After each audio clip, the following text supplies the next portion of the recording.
On the right-hand side image of the blood moon total eclipse seen from Earth's surface, Detroit, last night.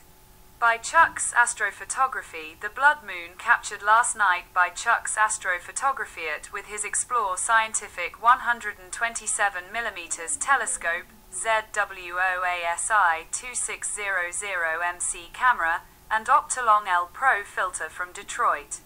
On the left-hand side image, Blue Ghost Mission 1 solar eclipse photos and movies credit. Firefly Aerospace Blue Ghost turns red. The lander downlinked more imagery from the moon captured around 2:30 a.m. Central Daylight Saving Time during the totality of the solar eclipse last night. These images, rapidly captured by Firefly Aerospace top deck camera with different exposure settings, were stitched together in a quick clip.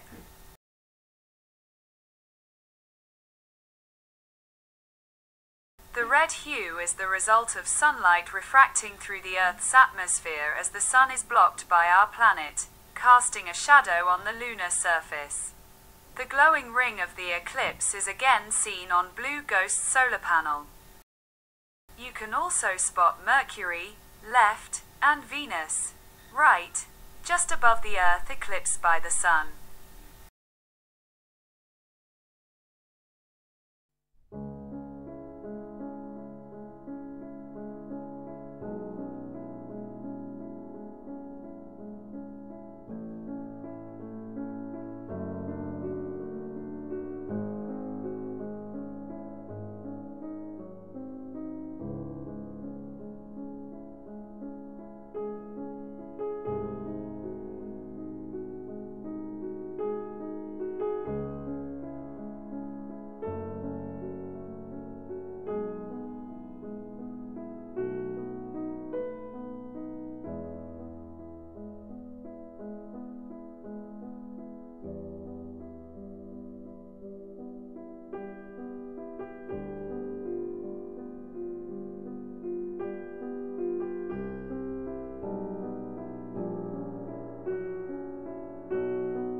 Plans to capture high-definition imagery of a total eclipse as the Earth blocks the sun just before a lunar sunset ushers in frigid lunar night March 14th.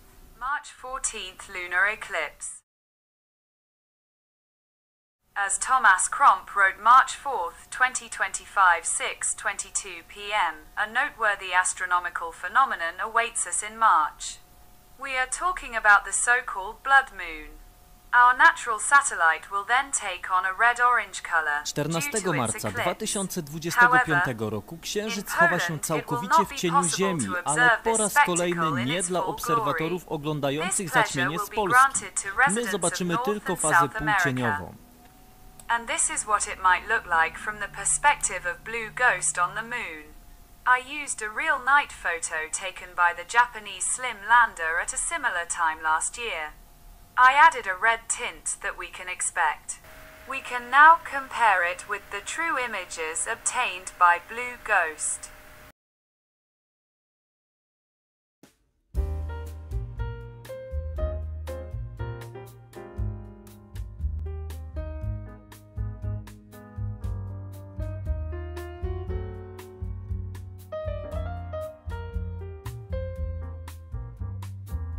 And this is what the red ring around the Earth might look like.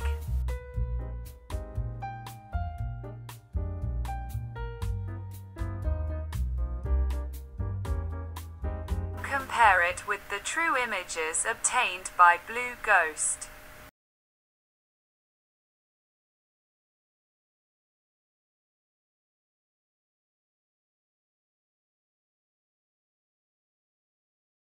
Perhaps future selenonauts will experience similar breathtaking views.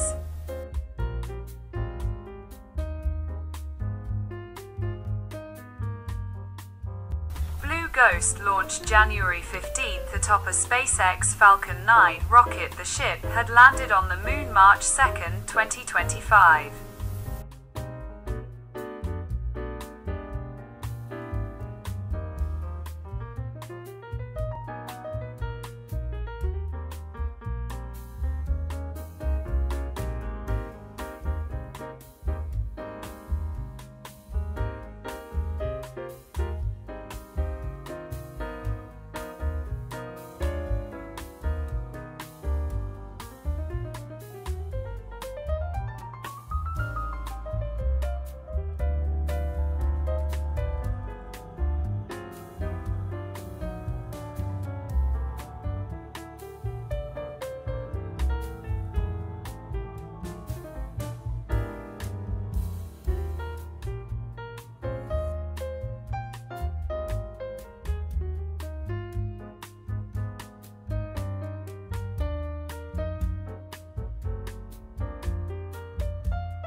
Intuitive Machines sent yet another lunar landing mission IM-2 of its own that was launched as February 26th and failed to land on the Moon properly March 7th, 2025.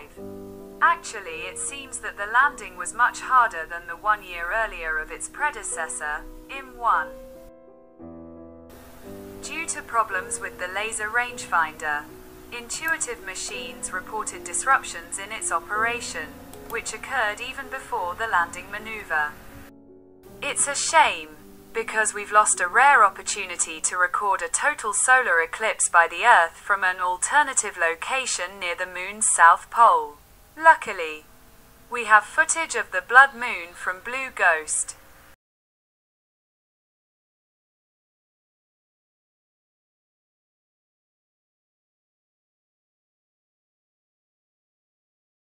More on the blood moon phenomenon later.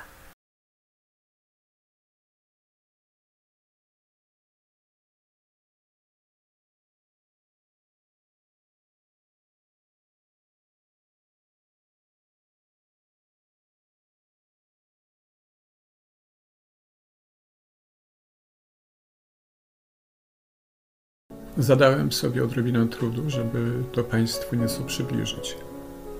Zbudowałem układ złożony z przesłony pierścieniowej i soczewki chromatycznej, po czym oświetliłem go światłem białym z kolimatora. Jak Państwo myślicie, jaki był efekt? Tak, zgadza się, że w soczewki zadziałał jak pryzmat wygięty w zamknięty pierścień i światło uległo rozszczepieniu we w pełni okrągłą tęczę. Zjawisko raczej niespotykane na niebie, gdzie zwykle obserwujemy tęcze półokrągłe. Dlaczego tak się dzieje? Jeśli odfiltrujemy analogiczną przesłoną filtrem pierścieniowym wszystkie kolorowe pierścienie poza wybranym, dostaniemy taki efekt jak na załączonych zdjęciach.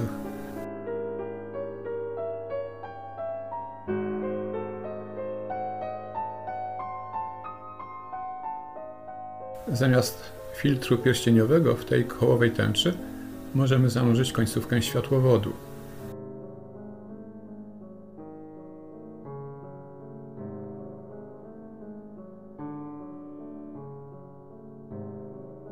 Also, using a fiber optic cable allows you to choose any color from the focus of such a lens. I wybrać dowolny z jej kolorów, na przykład czerwony.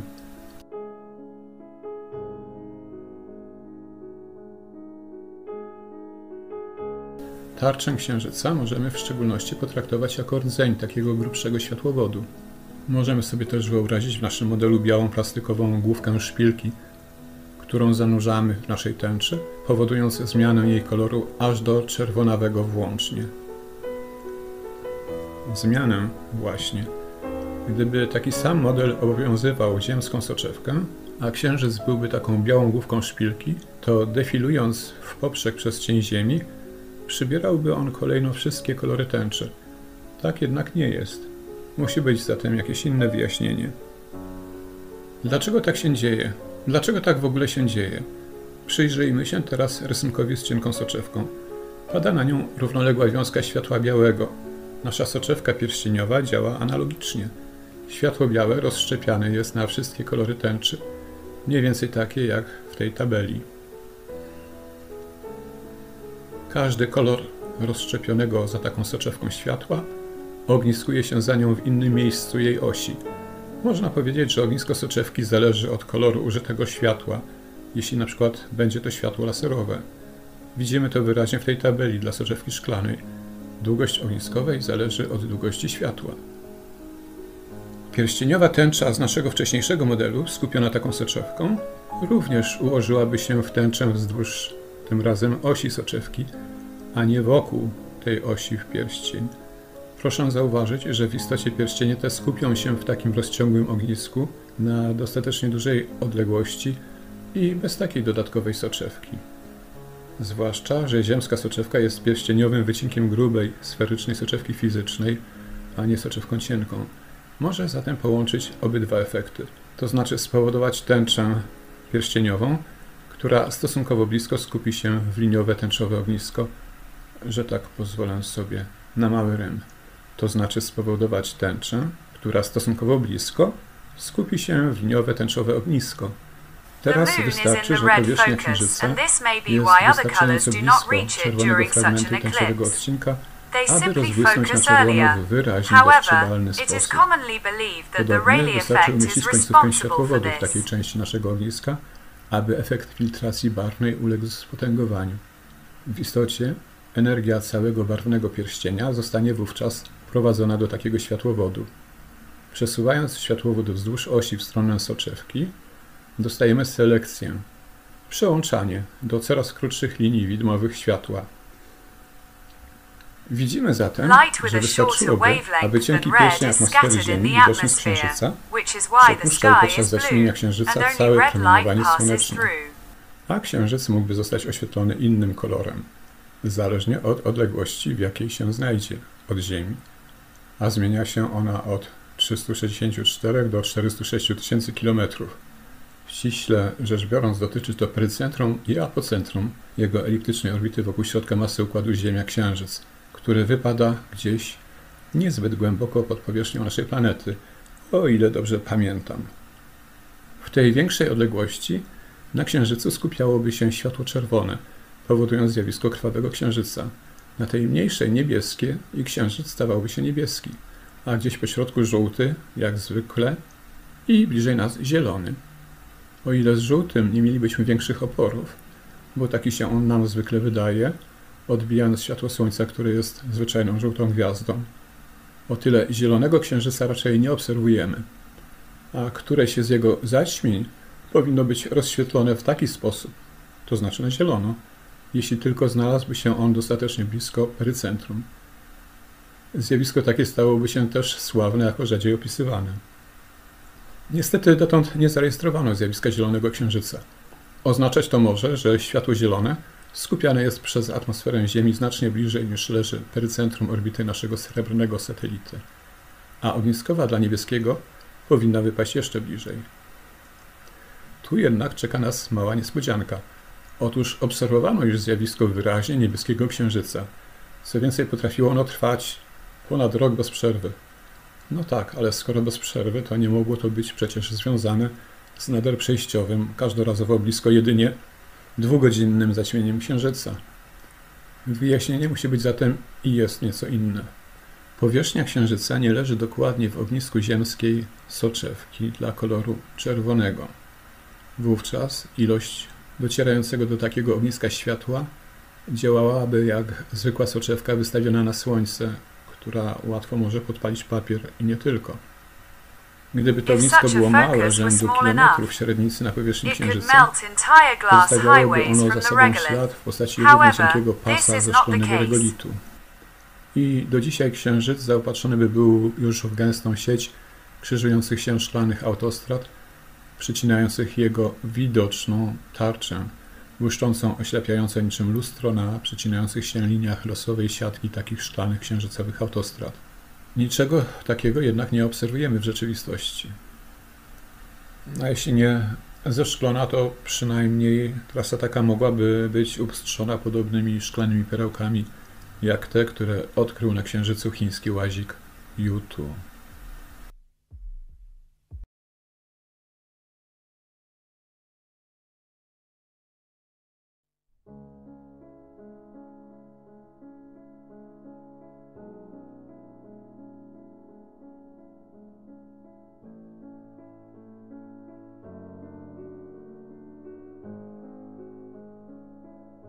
Jednak, tak jak powiedziałem, niczego takiego nie obserwujemy w rzeczywistości. To znaczy, ognisko dla światła czerwonego wypada dużo bliżej Ziemi i nie sięga Księżyca, lub dużo dalej. Jednak wówczas efekt zeszklenia powodowałaby jakaś inna linia, żółta, zielona, niebieska lub jakaś pośrednia. Z kolei, jeśli nawet niebieska wypadałaby za Księżycem, to czerwona sięgałaby dużo dalej i światło takie byłoby rozproszone po ognisku średnicy nawet 2-3 średnic Księżyca. A to znaczy, że byłoby zapewne zbyt słabe, aby spowodować wyraźnie widoczne zjawisko krwawego Księżyca. To znaczy, ognisko czerwonej ziemskiej soczewki znajduje się gdzieś bliżej Ziemi, ale też dostatecznie blisko powierzchni Księżyca. Jak się wydaje, odległość ta nie powinna być mniejsza niż 1/3 odległości do Ziemi, jeśli średnica czerwonego ogniska ma być porównywalna z tarczą Księżyca. Tu na marginesie mała refleksja.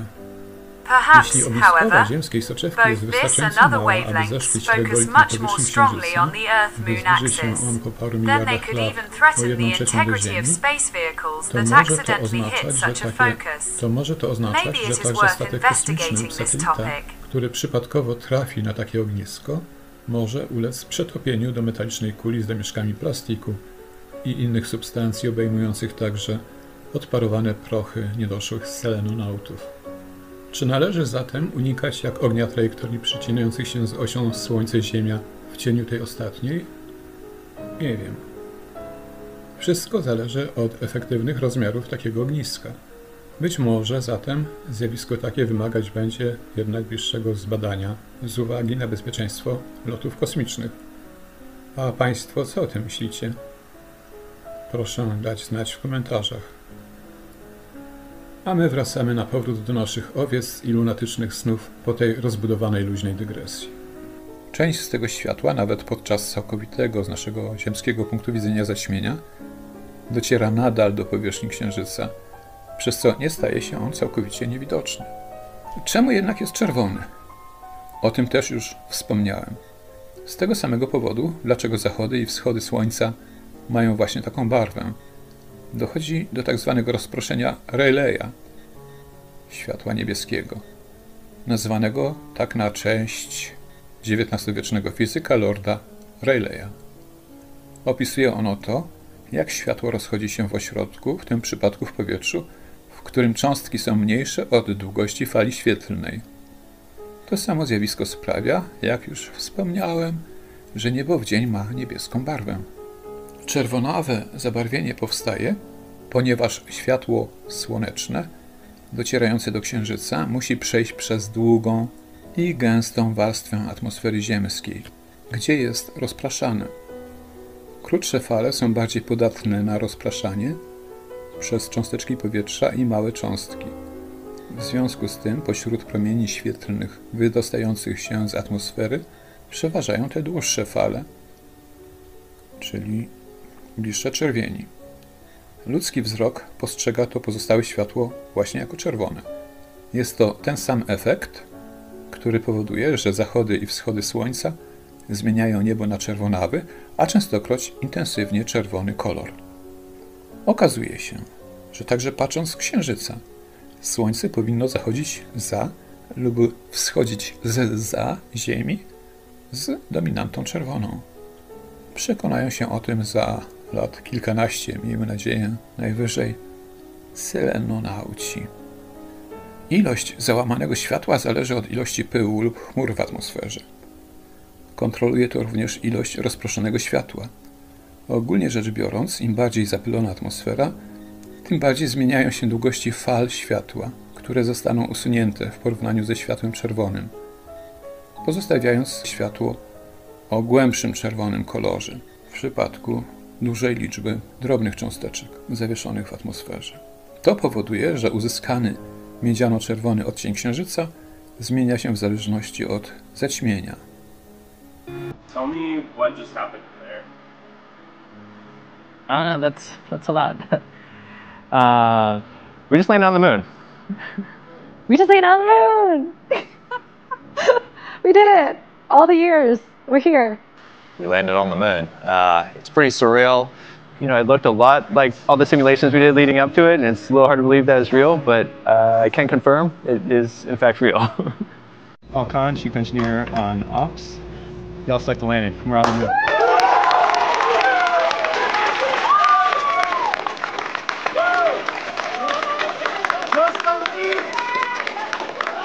For me, tonight in the FD position was a roller coaster of excitement.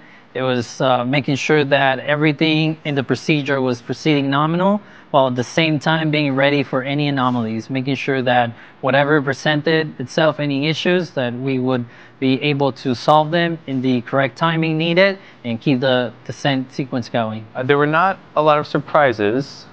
We followed pretty close to the middle of the Monte Carlos for our trajectory, so that was really spot on. We're able to land with those being pretty far off, but we followed right down the middle of the line there. I guess I was surprised that nothing went terribly wrong.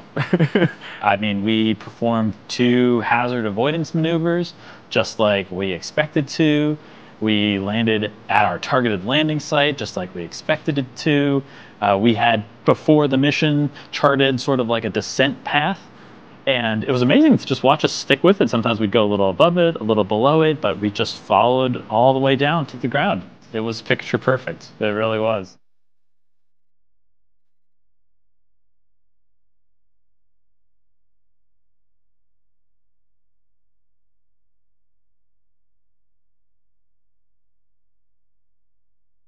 You know, we started the power descent initiation and the room was silent for like 12, 13 full minutes. And then all of a sudden we'd landed and it was smoother than any sim we've ever done, which is just absolutely phenomenal.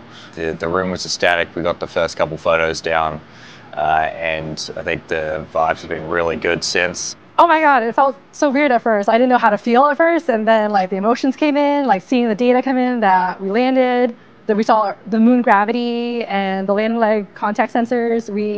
That clicked it for me as well, and we made it.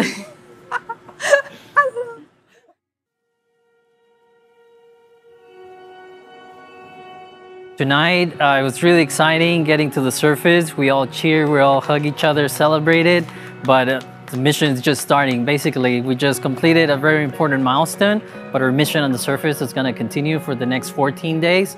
So as soon as we landed on the moon, we had a little bit of a chance to celebrate. We needed to dive into surface operations. These first couple of days are gonna be really busy because we need to get all the payloads turned on and then make sure that they're getting the data and collecting the science that they need. We're starting to get into operations here shortly. I think we're an hour and a half after touchdown. At the 2-hour mark, we are going to deploy the surface access arm.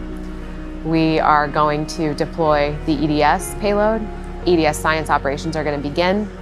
They're going to demonstrate their dust mitigation technology. And then we're going to do LPV sampling ops. It's going to start collecting regolith and sorting it in their sample sorter. And from that, you know, we just go one after the other. We have a lot of payload operations in this first day, so it's going to be a busy couple of weeks. There is about 2 more weeks of surface op that we need to do before the mission is over, but for the fluids team and for the propulsion team, for the most part, the job is done. We need to keep an eye on health. We need to keep an eye on making sure that nothing is trending in a way that's dangerous for other systems, but we're not firing the engines again. We're not repointing the spacecraft.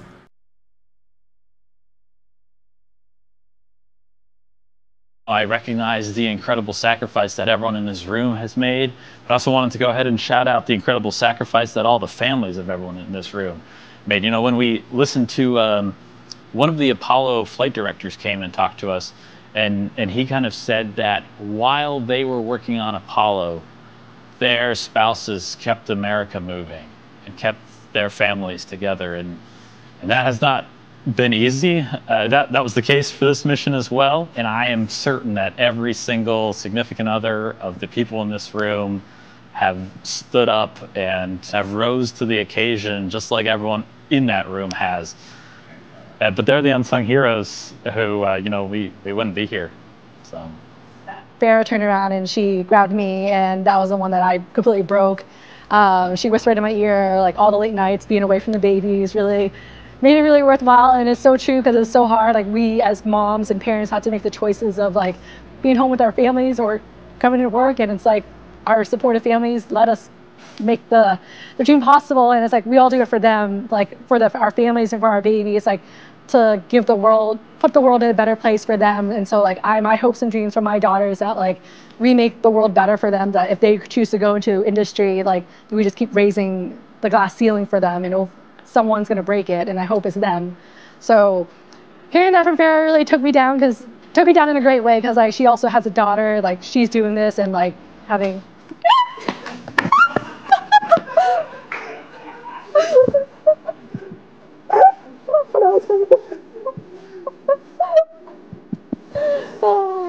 have fun. Congratulations. Thank you.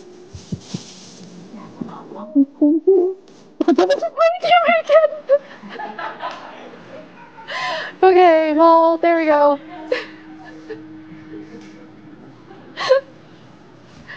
I don't know what I was talking about. Every lesson that we've learned in the last 3 years through building and testing and building and testing has been incredibly hard won through the hard work of a lot of people that are on the team, a lot of people that have been on the team over the last few years, and a lot of help from everybody on the Blue Ghost team and on the propulsion team and at Firefly as a whole. And it's amazing what we've been able to do.